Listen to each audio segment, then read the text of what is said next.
Kitą kartą gyveno 3 paršiukai, 3 broliai, visi vieno ūgio, rubuliai, rausvi, su vienodam, linksmai užsirietusiam uodegytėm.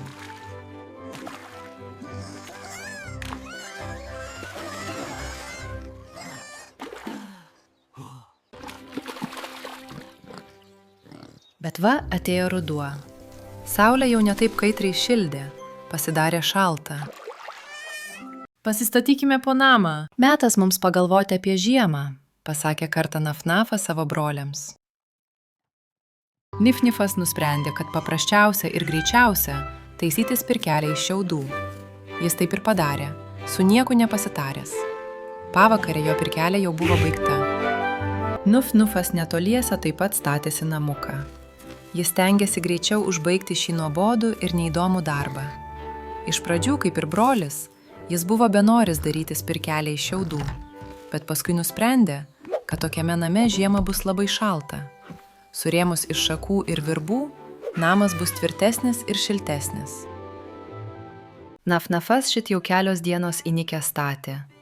Jis prisivilko akmenų, prisikasė molio ir dabar neskubėdamas rengė saugų, tvirtą namą.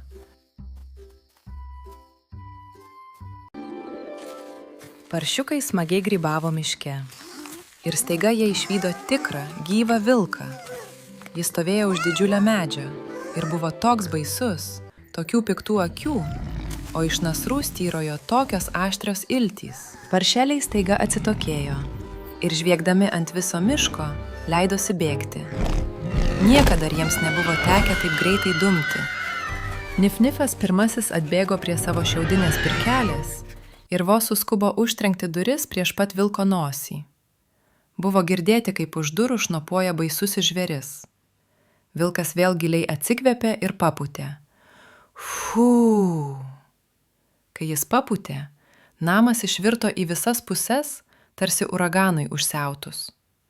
Vilkas kaukštelėjo dantimis prie pat paršiuko kulnų, bet Nifnifas greitai apsisuko ir šoko bėgti. Po valandėlės jis jau buvo prie Nufnufo durų. Vilkas labai įširdo. Jis suriko. Na palaukit, iš šio namo tučto jau nieko nebeliks. Ir jis kad ėmė pūsti. Namas kiek pakrypo. Vilkas papūtė antrą, paskui trečią ir ketvirtą kartą. Nuo stogo nulakstė lapai, sienos drebėjo, bet namas vis dar tebestovėjo. Tačiau kai Vilkas papūtė penktąjį kartą, namas susverdėjo ir griuvo. Vien tik durys kurį laiką dar stovėjo vidury griuvėsių. Siaubo apimti, paršiukai šoko bėgti. Iš baimės linko jų kojos, drebėjo kiekvienas šerelis, džiūvo nosys. Broliai dūmė į Nafnafo namą. Nifnifas ir Nufnufas, nei gyvi, nei mirę, atbėgo tuo metu prie Nafnafo trobelės. Brolis juos įsileido. Vargšai paršiukai buvo taip išsigandę, kad nė žodžio negalėjo ištarti. Nafnafas iškart suprato, kad juos atsivijo vilkas, tačiau jam nebuvo ko bijoti savo mūrinėme name. Jis greitai užsklendė duris. Bet kaip tik šiuo metu į duris kažkas pasibeldė. Kas ten? Ramiai paklausė Nafnafas.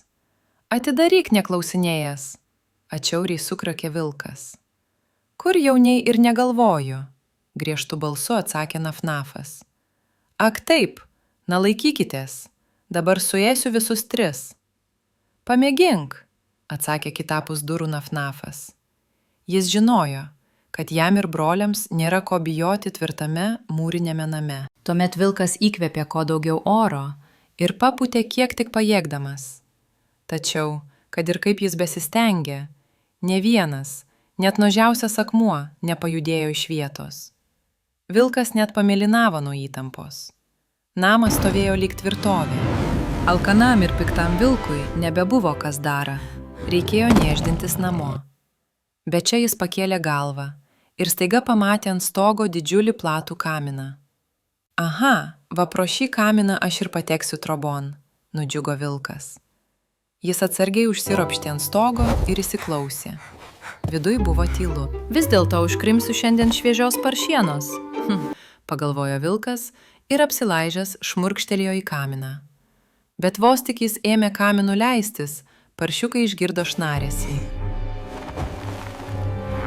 O kai ant katilo dangčio ėmė birti suodžiai, išmintingasis Naf-Nafas tučtuojau suvokė, kas yra. Jis greit puolė prie katilo, kuriame ant ugnies virė vanduo, ir nuvožė jo dangtį. Maloniai prašom, tarė Naf-Nafas ir mirktelėjo savo broliams. Nif-Nifas ir Nuf-Nufas jau buvo visai nurimę ir laimingai šypsodamiesi žiūrėjo į savo protingą ir narsų brolį. Paršeliams neteko ilgai laukti. Juodas kaip kaminkrėtys vilkas murktelėjo tiesiai į verdantį vandenį. Niekada dar jam nebuvo taip skaudėję. Jo akys išvirto, visi plaukai pasišiaušė. Au! Klaikiai kaukdamas, nušutintas vilkas lėkte išlėkė pro duris, persivertė 4 kartus per galvą, prajojo ant savo uodegos pro užsklęstas duris ir nunėrė į mišką. O 3 broliai, 3 maži paršiukai, žiūrėdami jam iš paskos, džiaugiasi, taip sumaniai pamokė piktąjį plėšiką. O paskui jie užtraukė savo linksmąją dainelę. Tai namelį pastačiau, niekur tokio nemačiau. Ir pasauly joks žvėris, neįslinks pro šias duris. Vilkas pilkas niekados, nelankys jau mūs trobos. Nuo to meto broliai ėmė sutardami kartu gyventi po vienu stogu.